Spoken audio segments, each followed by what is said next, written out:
Okay, I'm going to share my desktop here.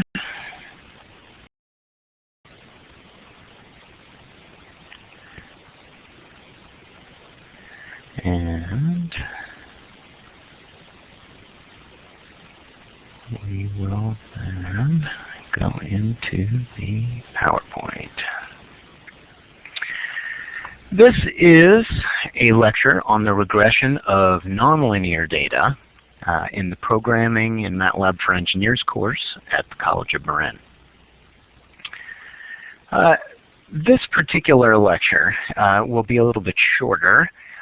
There's really two major objectives we're going to try to accomplish here. The first is to understand how we can algebraically transform certain types of equations that are not straight line equations in order to apply the linear regression techniques that we learned previously that were really only applicable to y equals mx plus b or straight line equations. The other thing that we are going to try to accomplish is to understand how one might explore various different mathematical functionalities in order to describe a data set in cases where we're not really sure what the correct mathematical model is.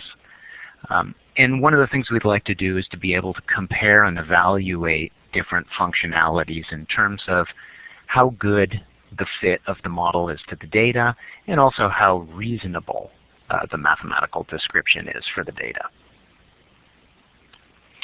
So first, just a quick reminder of some of the things we talked about in the previous lecture.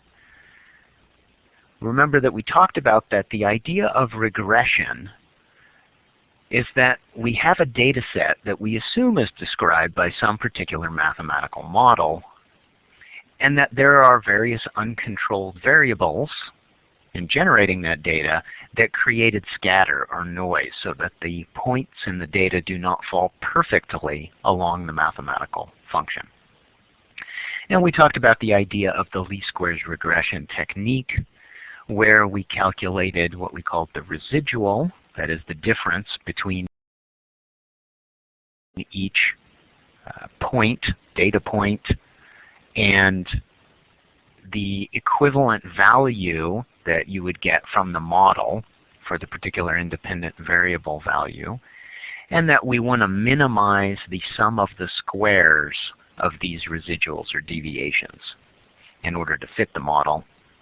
And that for a linear model, which has two constant adjustable parameters, m and b, or the slope and intercept, that we could essentially plug those in and solve algebraically, or we can allow MATLAB to do the work for us using the polyfit function. And so we can fit a set of x data and y data to a polynomial of order 1, and it will provide us with the parameters m and b, a vector of two parameters, that minimize the sum squared residual in fitting the model to the data. And we looked at one example of expansion of an ideal gas and fitting model to the data, and talked about the idea of evaluating the goodness of fit of that model using something that we call the R-squared value, also known as the coefficient of determination or correlation coefficient, and that it was equal to 1 minus capital R over capital S, where capital R, remember, is just that sum squared residual that we minimized, and S is a somewhat analogous term that was the deviation of the y values from the mean y value. And so that R squared gives us some measure of how much of the scatter in the data is described by the model. And it is essentially a fractional number, or percentage if you like to think of it that way. And so therefore the closer that R squared gets to 1, the better our model is in predicting all the variation in the data. So 0.99, for example, the model would be describing 99% of the variation. So now what we'd like to do is take some of those ideas that we discussed with linear regression and apply them to regression in cases where we do not have a y equals mx plus b relationship in the data. One example of that is polynomials that are not order 1, but might be second order, or third order, or fourth order, and so on. And so it turns out that it's rather easy in MATLAB to do least squares regression on polynomials. All we have to do is use exactly the same approach that we used previously, that is using the polyfit function.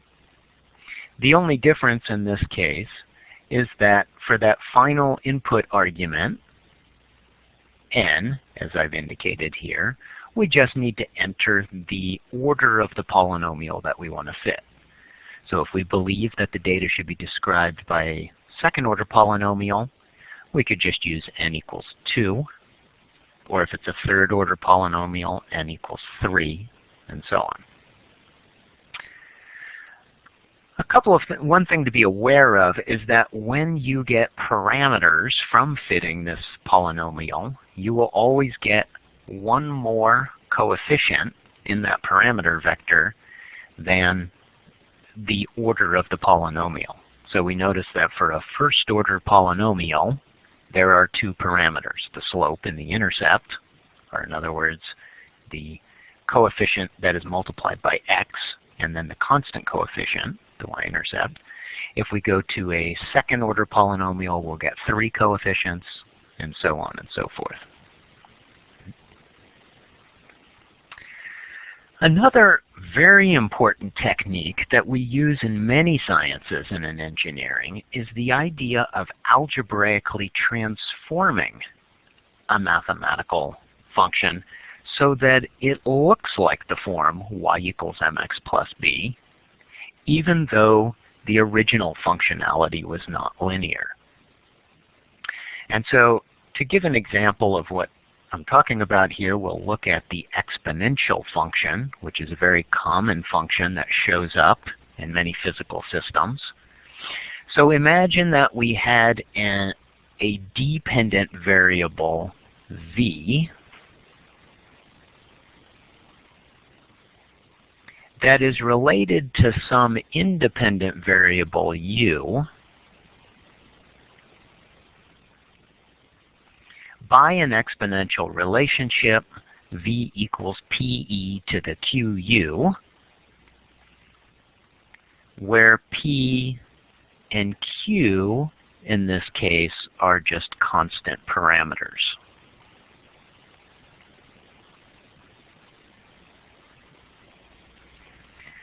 And it's fairly clear that that is not of the form y equals mx plus b, and so our approach that we used for linear least squares regression could not be applied directly to this mathematical function. However, we can transform this function algebraically to make it look like y equals mx plus b. How do we do that? Well, of course, the first, perhaps obvious way of approaching this is to get rid of the exponential function. And we do that by using the inverse, if you will, of that function, which is the natural logarithm. So here we would want to take the natural logarithm of both sides of the equation. So we would have the natural log of v, and that would be equal to the natural log of pe to the qu.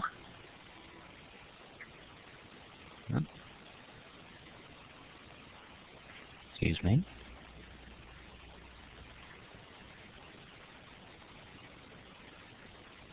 Somehow I inadvertently entered my PowerPoint.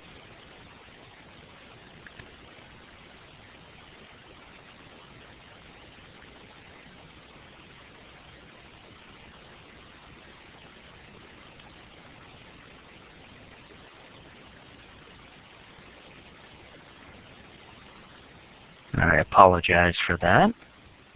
Going back to what we were saying, we have log v is equal to the log of pe to the qu, And you may remember from your algebra class that the log of A times B is equivalent to the log of A plus the log of B. And so we could rewrite that second term on the right side of that equals to be log of P plus the log of e to the QU. But of course, the log of e to the QU is simply QU, since log is the inverse of the exponential function. And then finally, we can rearrange this equation slightly simply by swapping the terms on the right side.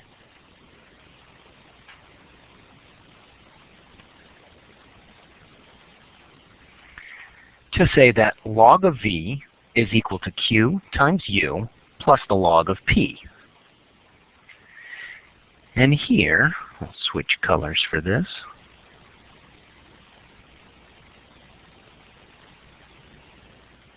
This equation, you'll note, is of the form y equals mx plus b, where by y we mean the log of v,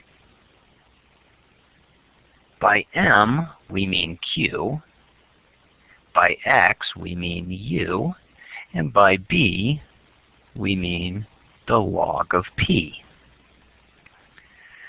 And this is an algebraic mapping of the y equals mx plus b equation to the logarithmic form of the exponential equation. And essentially what we're saying here is that if we plot the logarithm of v on the vertical axis, in other words the y-axis, and we plot u on the horizontal or x-axis, we should get a straight line graph that has a slope of q and a quote-unquote y-intercept of logarithm of p. And so we can take a look at this in MATLAB in a moment in an example and see how we might apply this to a set of data that fits this mathematical functionality.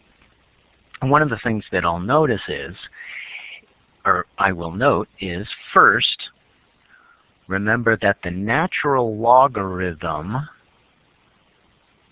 of x in MATLAB would be written as log of x,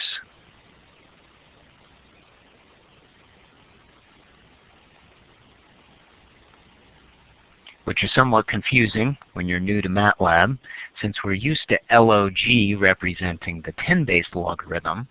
But remember that in MATLAB, the 10-base logarithm is log 10, and that log represents the natural logarithm. Another thing we should be aware of is that after we fit our data using this model, we will get back the slope m and b from our fit, but what we'd really like to know is not m and b, but rather the original parameters p and q that appear in the model. And so note that q will simply be equal to m, since they're equivalent in our mapping, and that b is equal to log p, and therefore p would be equal to the exponent of b. So that once we solve for our values for m and b using least squares regression, we can then use those values to determine the parameters p and q that actually appear in the exponential equation. So let's go apply these concepts to an actual example and see how they would work out.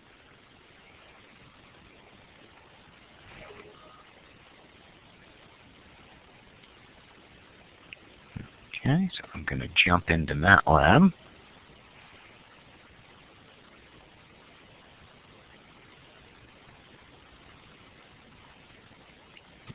And I'll get rid of this particular example here.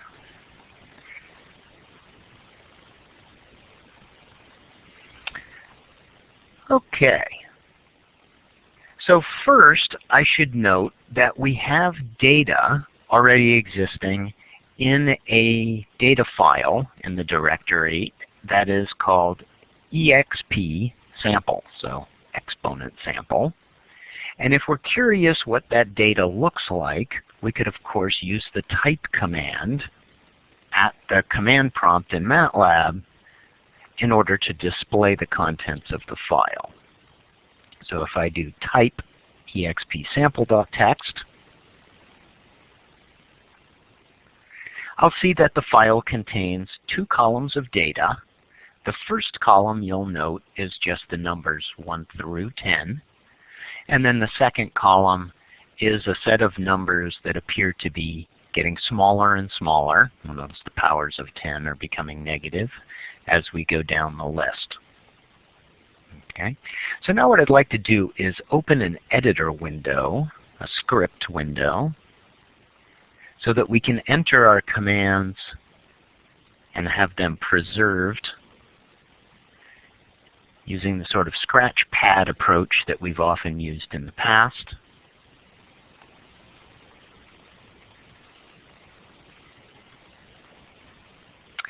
And so we're going to start out by loading this data from the data file into some variables. And you'll remember, of course, that we can use the load command for this. First, we'll start out with a comment and use good programming practices here.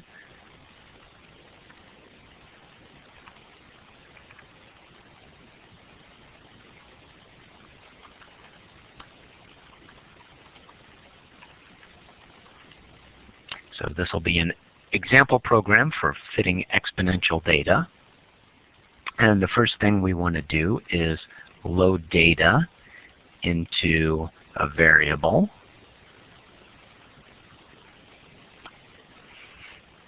And we do that using the load command. So load, I'll use this version, exp sample.txt.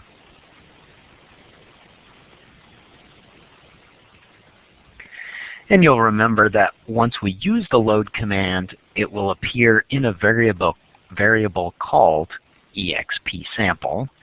And so we'd now like to extract that into 2 variables, which we'll just call u and v. So the first column of data will be our independent variable u, and the second column our variable v. And we can just use array indexing techniques for that. So u will be, the first column of expsample. So all rows, column 1.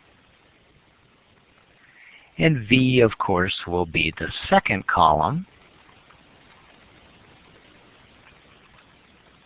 all rows, column 2. And at this point, we might want to run our program in order to verify that our statements are working properly. Before we can run it, we need to save it. So we'll just call this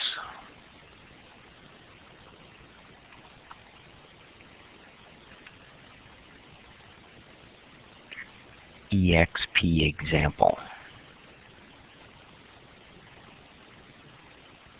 Okay, and now I can run the program.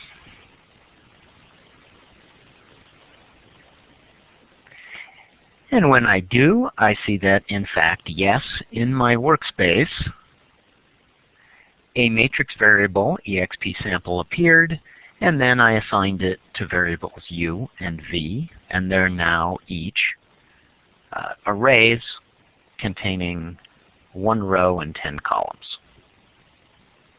And of course, one of the first things that you will always want to do when analyzing any experimental data set is to plot the data so that you can see what it looks like and what the relationship might be.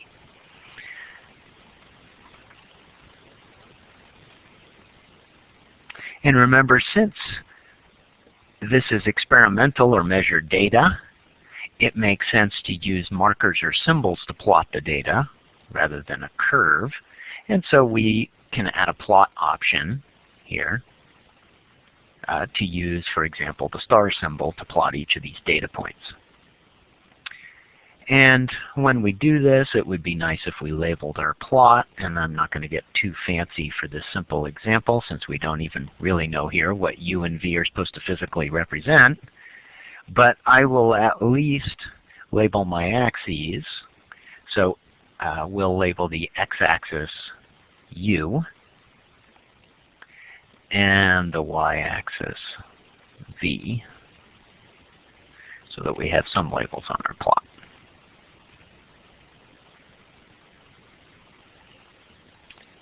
And so if we now run this program, we can plot the data so that we can see what it looks like. And here in our figure window, we see that, in fact, we do have a plot of v on the vertical, u on the horizontal, and we see that the data points clearly do not fall in a straight line, that they decrease, but in what looks like it could certainly be an exponential fashion. So now applying the ideas that we had in our PowerPoint discussion, and I'll revive that slide up here so we can look at it.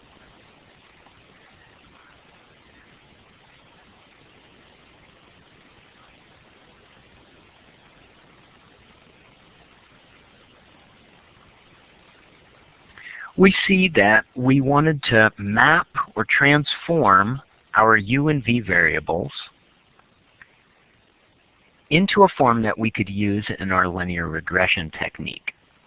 And so I'm going to explicitly map those variables, and the way I'm going to do that is create two new variables, x and y. And in our mapping, we see that x is equal to u, and that y is equal to the logarithm of v. And we said that in MATLAB, we have to use LOG. I'll add a few comments here.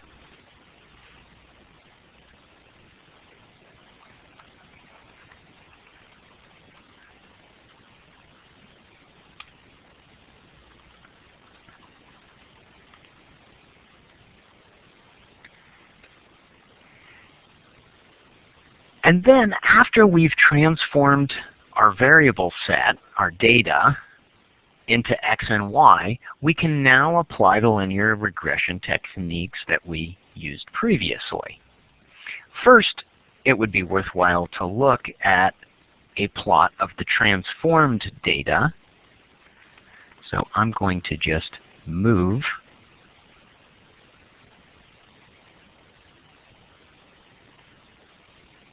the original plot commands down below. And in this case, instead of plotting u and v, we're going to plot x and y, our transformed variables. And so I'm going to change my labels on the axes.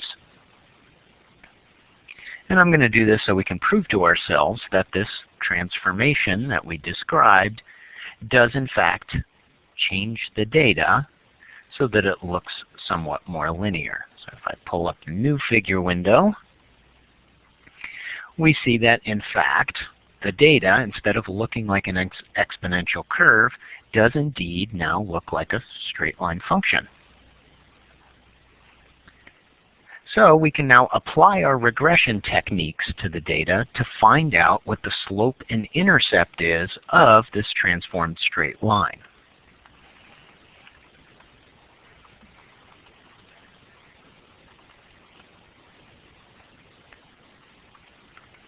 And you'll remember that the way that we do that is using the polyfit command.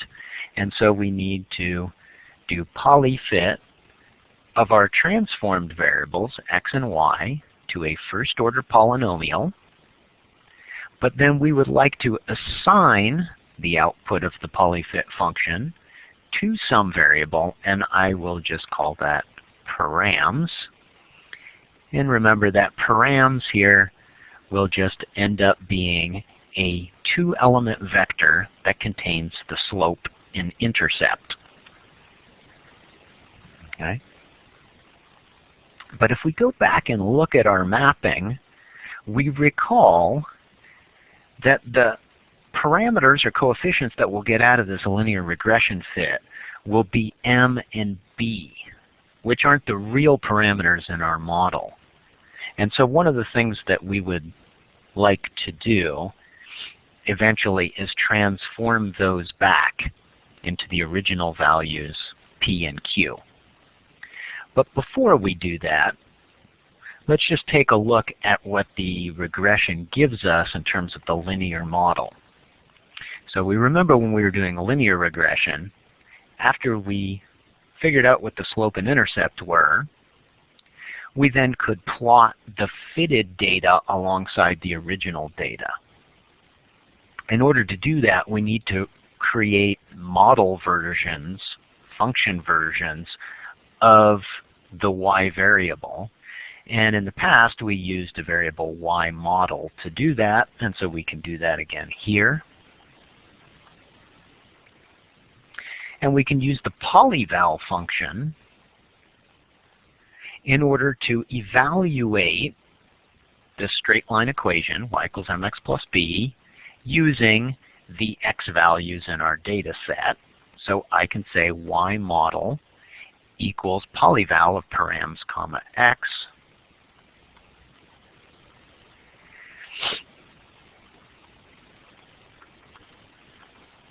And that should apply our model to the x data. And then, of course, if we want to see it, we'll need to plot that data. And one way we could do it is by using the hold command and then plot these points along with the others. Or alternatively, you'll remember a different way we could do it is to move the plot command down below and then plot both data sets at the same time, which is what I'll do here. So we have plot x comma y, the original data set, and then we'll also plot a second series that uses the same x values, but now we'll use the y model values. And in this case, we don't want symbols. We, in fact, do want a straight line. And so I'll just explicitly indicate that here.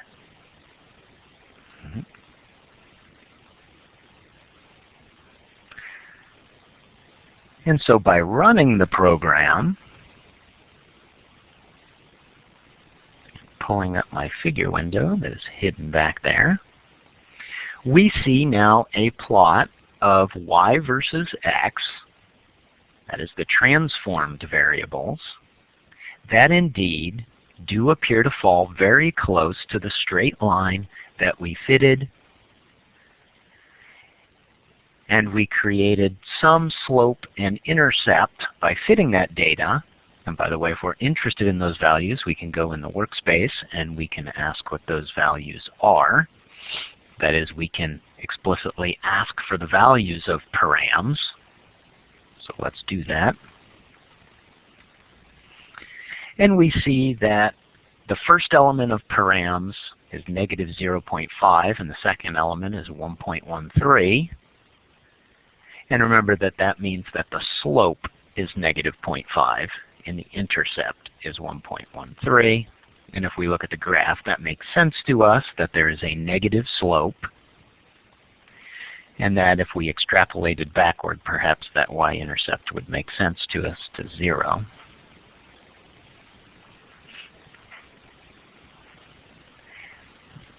However, although this is nice evidence and proof to us that when transformed, the data does indeed fit a straight line, we're not really interested in x and y and the straight line. We're interested in the original exponential function.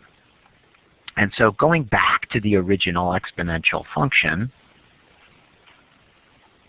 what we'd like to do is map our data, our results, back to the original function and display that instead.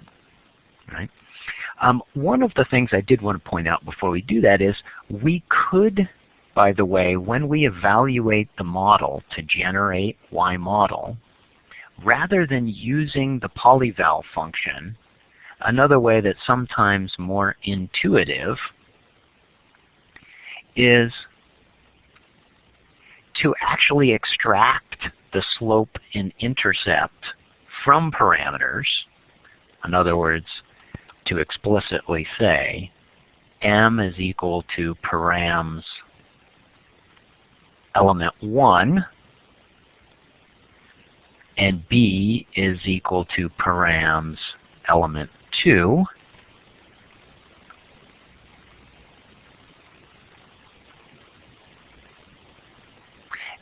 And then, instead of using the polyval function to literally apply y equals mx plus b, so y model equals m times x plus b. And so we'll take the coefficient m that we extracted from the parameter, multiply it by the x values, add the b values, the second element of params, and generate the model that way. That gives us exactly the same result as when we use the polyval function.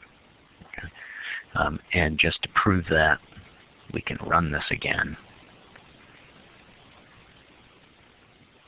Pull up our figure window. We see that we have a graph that looks identical to the one we had before, and so we see that the straight line here that was generated using mx plus b could be generated either way. Now when we go to generating the U and V data, we know that we already have the original U and V data from the data set. What we now would like to do is to plot V versus U, which will be a curve, but to also plot the model V equals PE to the QU using our best fit values for P and Q along with the independent variable U. So of course, on the right side of the PowerPoint slide, we remember that we can assign, after fitting this data,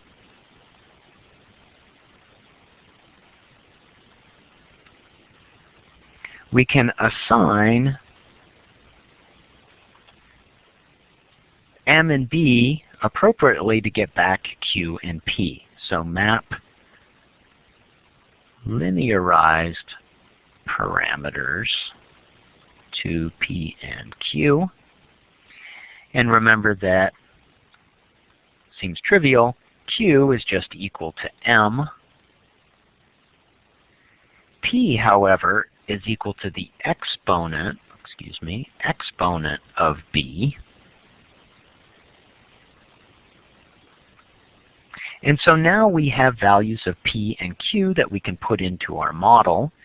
And so we want to equivalently generate model versions of the independent variable, which is now V model, using our exponential function, which is that we have P times Q, exponent of Q times U. So that's our exponential function. Now that we know what the values of P and Q are, we can put them into the model. We can calculate values for our model, and then we can plot all of that data. And so up here we had a plot of the linearized data.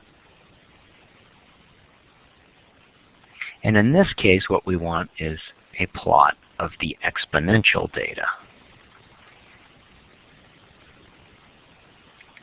And so to save a little time,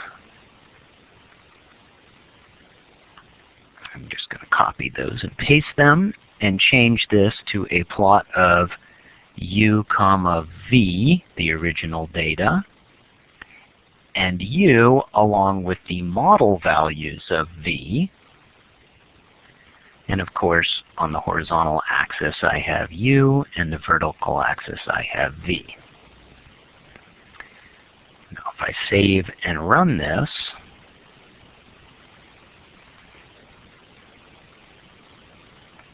and then pull up my figure window, I see a plot that indeed plots V on the vertical, U on the horizontal, shows my original data set, which is curved, along with the model drawn through the points. And we can see that it fits fairly well. One thing you may notice is that our function curve looks a little segmented. And of course, that's because for the horizontal or x-axis variable u, we only have 10 points, the original 10 points that were in the data set, which doesn't produce a very smooth curve, even though we're using an actual mathematical function to generate it, the exponential function. Which brings up an important point. Often, when we're doing a regression of data that is not linear, that is curved, we really would like to use a different set of independent variables, a different vector, if you will, of x points or u points in order to generate the curve than the ones that were in the original data set. And this would be particularly true if there were only 3 or 4 or 5 points in the original data set. Then our curve would really look quite jagged. So what we'd like to do is go back into the program, and here where we calculated V model, we used the original data u. Instead of doing that, what we'd like to do instead is generate an array that I'll call u model that essentially starts at the same value that u started at and ends at the same value that appears in our data set u, but that has a lot more points in between. Let's say 100 points to make a nice smooth curve. And this is, of course, a great opportunity to use the linspace function that we learned previously. And here, remember, for linspace, we need the starting point of the array, the ending point of the array, and how many points we'd like in the array, how many elements. So in this case, we'd like the first element of linspace, of u model, if you will be the same as the first element of u, so u element 1. And then the last will be the last element of u. And here I could either use length of u, which would tell me how many elements there are in u. I could use that as an index. Or another convenient approach is to use end, which in MATLAB, when you're using it as an index, tells it to take the last element of the array. So u of end would be the last element of u. And then we're going to tell it how many points. Let's say 100.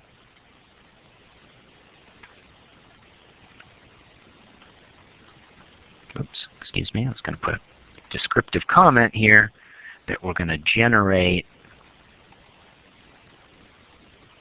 model values for graph. And so this line 19 will generate 100 points between the first element of u and the last element, so between 1 and 10 in this case. And then line 20, V model, we can now calculate the model value for V based on the model values from u. And V model will now have 100 points in it. And so in our plot command, we can now plot u model and V model for our curve and just the original data set u and v for the actual data points. So if we now run this, we see that we get a nice smooth exponential fitted curve through our original data set using this approach.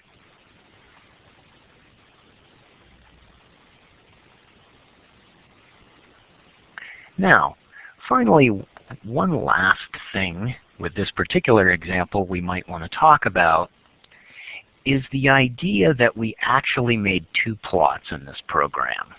If we look back at line 13,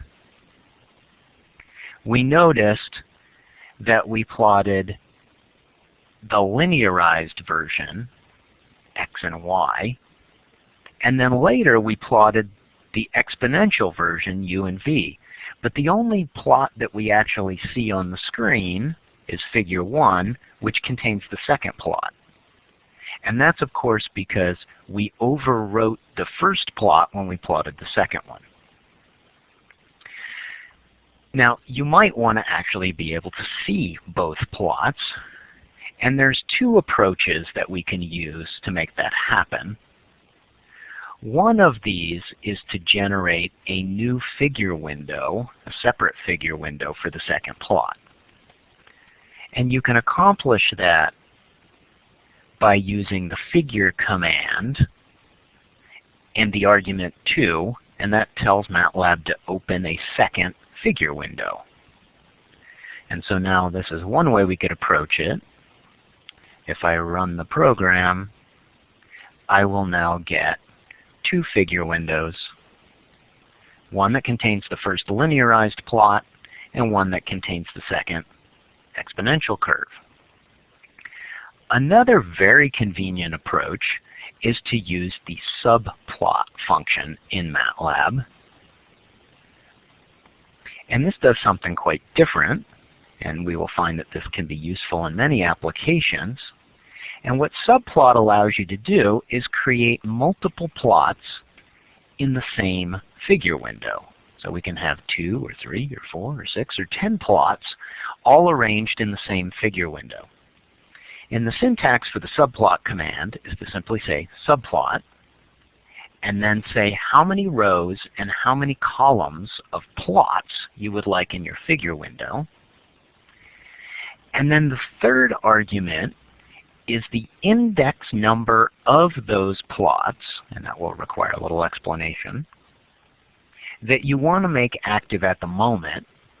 And then you follow up the subplot command with commands for doing the actual plotting and labeling and so forth that you would normally do. So as an example, to make this clearer, suppose I entered the command subplot 2, 3, 1.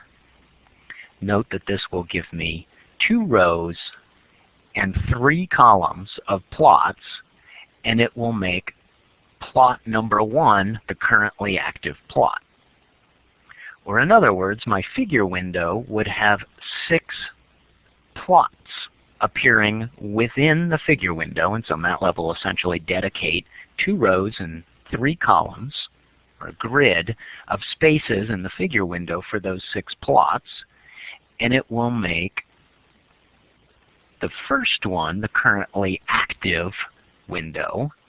And so if I say plot x, y, so forth, it will generate a graph in this figure window, or sorry, in this subplot area. If I then later said subplot 2, 3, 3, MATLAB will go to the same 2 by 3 and instead make the third plot area active. And it turns out that the third area is this one.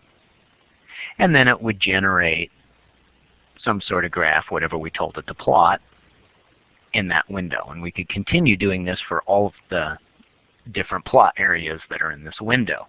Now, one of the things that might not be so obvious is why is that number 3?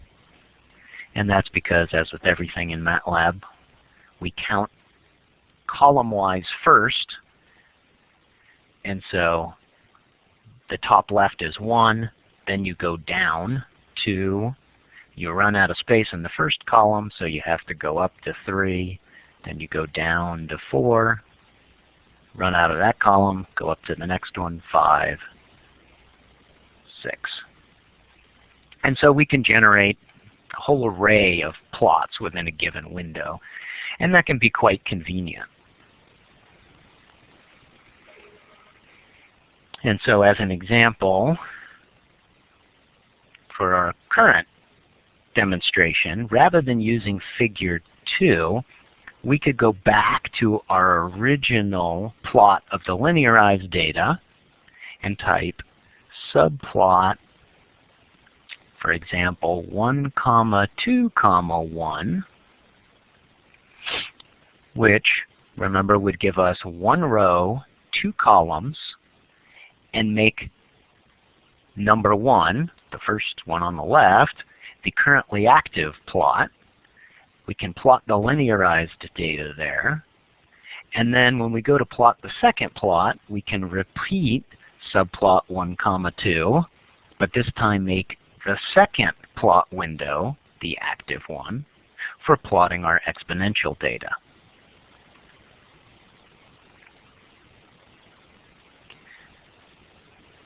And so if we run this, we now get, as we see, 2 plots in the same figure window, y versus x, the linearized plot, in the first window, or sorry, in the first plot area, and v versus u, our exponential plot, in the second plot area. Of course, we should title these so it's a little clearer what the difference is. We can put legends on each of these, do everything you normally would do, and we can toggle back and forth if we like by just repeating the subplot command. So if I wanted to later, go back to plot number 1, I could just repeat subplot 1, 2, 1 down below, and it would take me back to the first plot. I could add additional information to that plot, then toggle back to subplot 1, 2, 2, add whatever I like there, and so forth and so on.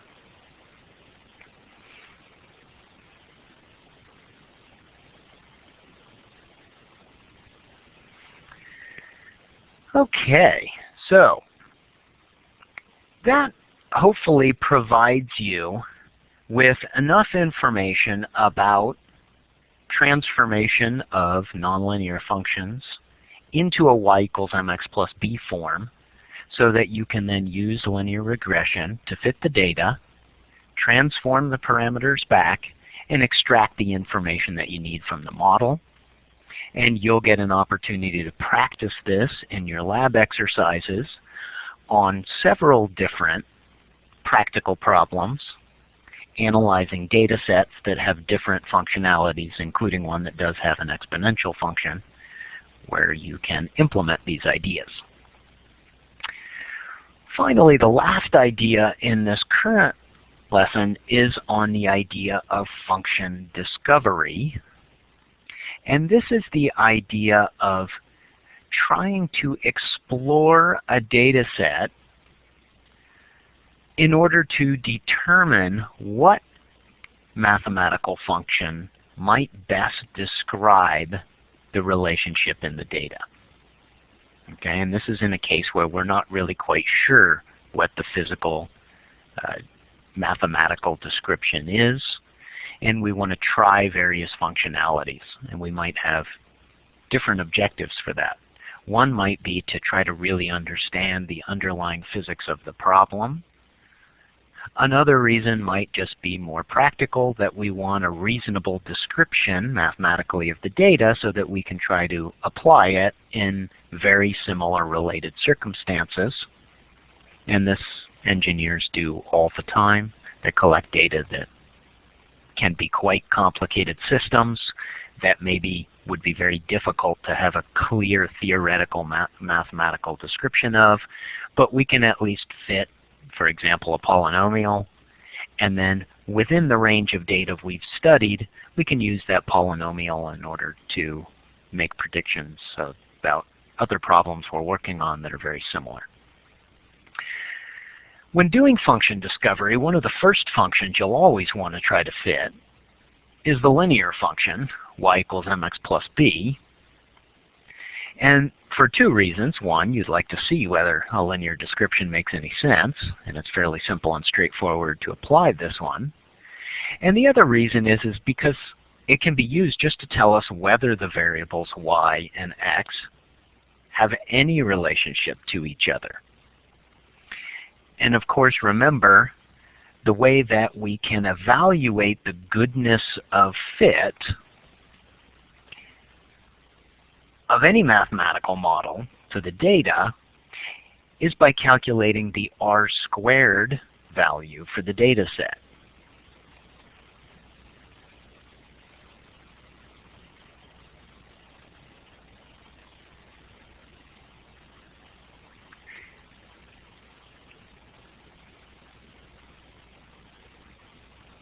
Excuse me, correlation. And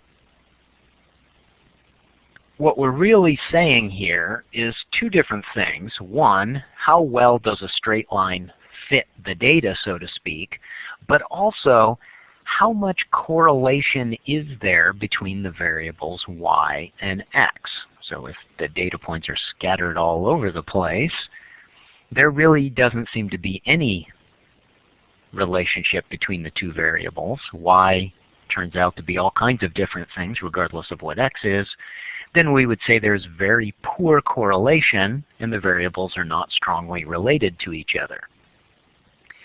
In that case, the R² value would be quite low. Maybe it's 0.3 or 0.4, meaning that there's really not a very strong relationship between the two variables. On the other hand, if the R² value is high, maybe 0.7 or 0.8, it would say that there is a very strong correlation between the two variables, even though perhaps a straight line is not the correct functional description between the two variables. It does at least tell you whether the two variables are related. And of course, if you do have a decent correlation coefficient of 0.7 or 0.8, the slope that you get by fitting y equals mx plus b tells you whether they have a positive correlation, meaning when one goes up, the other goes up, or a negative correlation, where when one goes up, the other goes down. So that's always a good place to start when doing function discovery. Some other functions we might typically try to fit would be a power law type function, v equals p u to the q, where again, like the example we saw earlier, v here is our dependent variable, u is our independent variable, and p and q are constant parameters. And here you'll note that this has the form y equals mx plus b. And so we could fit, by logarithmically transforming the equation, we can try to fit log u to log v and see if we get a straight line when we do so, and how good that straight line is. So remember that in MATLAB, we would then be using polyfit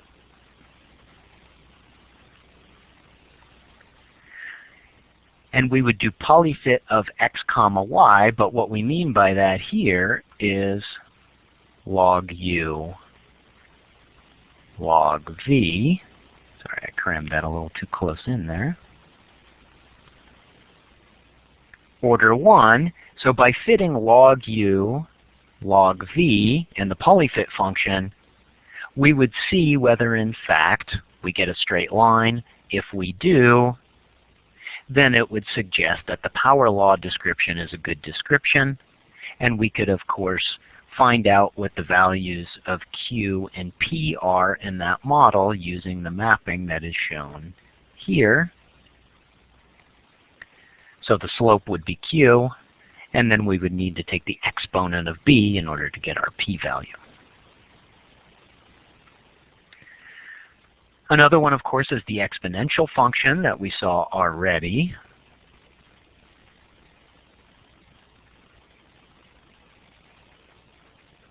And as we saw, after doing our mapping, we want to do polyfit of x comma y, and in this case, x is just u, and y is log v.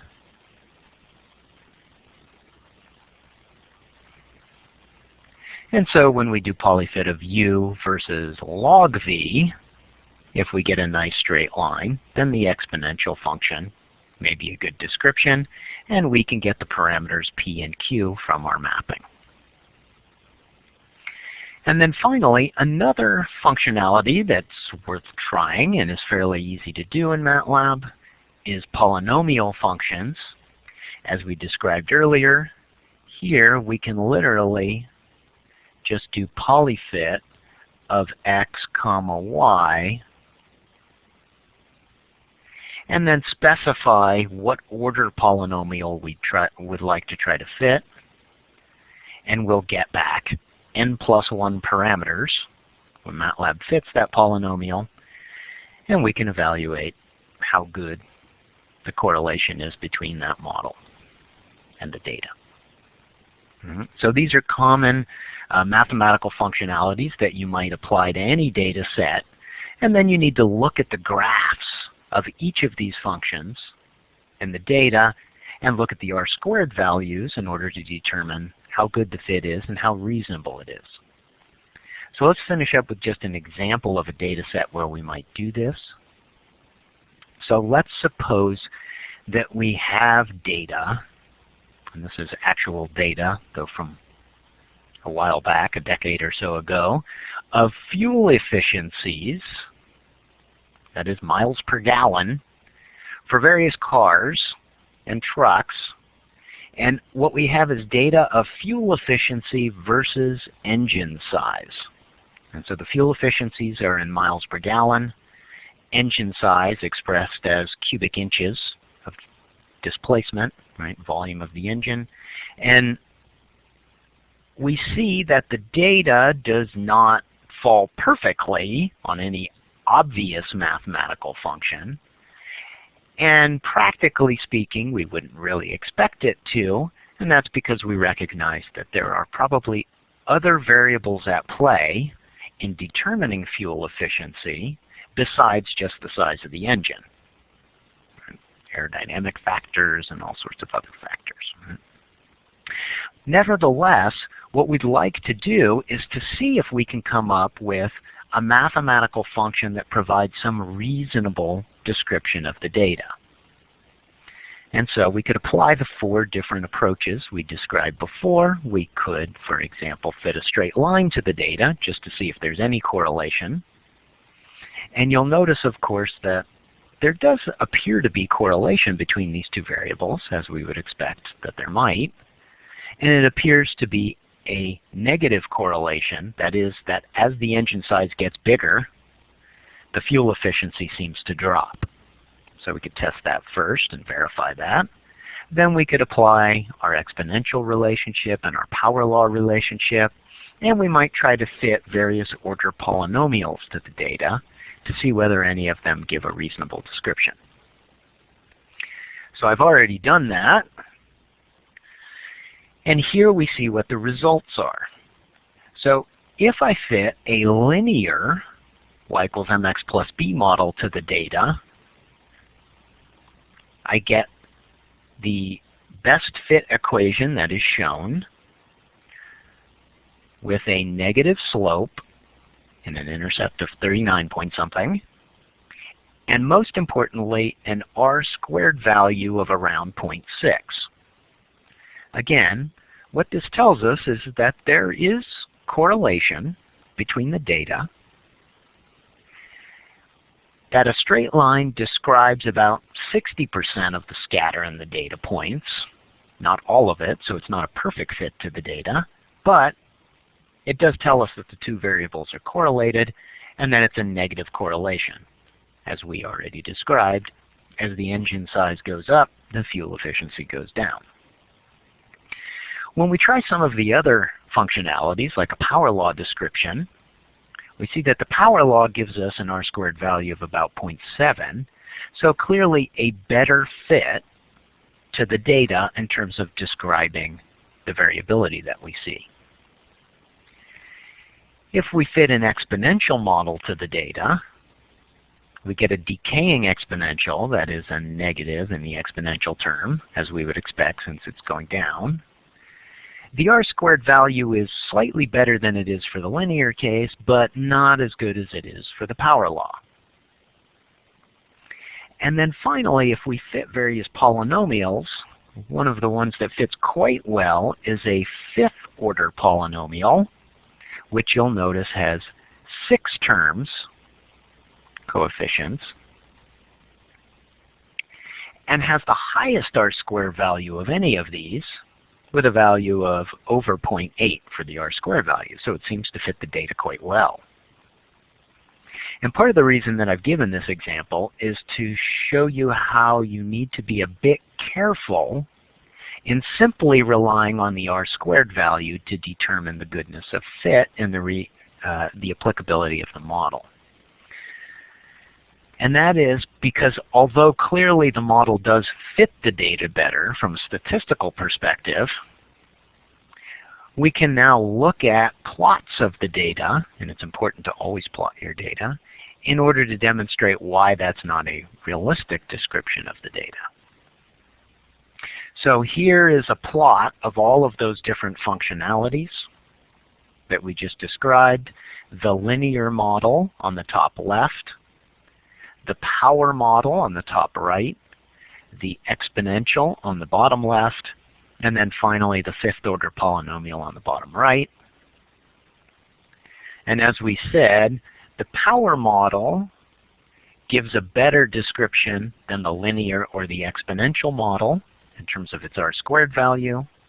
The fifth-order polynomial gives the best R-squared value, but then when we look at the functionality on the graph and think about what it implies, we notice that for an engine size of around 340 cubic inches, it would predict a fuel efficiency of 15 miles per gallon. But then when we go up to an engine size of, say, 360 to 370 cubic inches, it predicts a fuel efficiency of triple that, 45 miles per gallon. And of course, we can see it keeps going up. So once we go to 400 or 450, we're off the graph, and we might have phenomenal fuel efficiencies of 100 miles per gallon. And of course, applying a little common sense to that, it's clear that that is completely unrealistic, that small increases in engine size are certainly not going to cause a wild increase in the fuel efficiency of your vehicle. And so the wild swings that we see in this fifth-order polynomial are not a realistic description of the actual practical problem at hand. And so in any data fitting exercise, when you're doing function discovery, you have to always apply some common sense and some physical intuition about the problem to determine which model makes the most sense. And so based on the combination of reasonableness and R-squared value, we would probably here pick a power law model to describe the data. It has a reasonably good R-squared value, and it's also a reasonable description from a practical standpoint in terms of a gradually decreasing fuel efficiency for larger engine sizes that seems to plateau to some extent as you get to larger engine sizes. Okay. And so that concludes our lecture on analyzing data that is not linear and using our regression techniques to describe that data and evaluate the goodness of fit and the reasonableness of our models. And so now you can go apply these techniques to a number of examples in the lab and homework.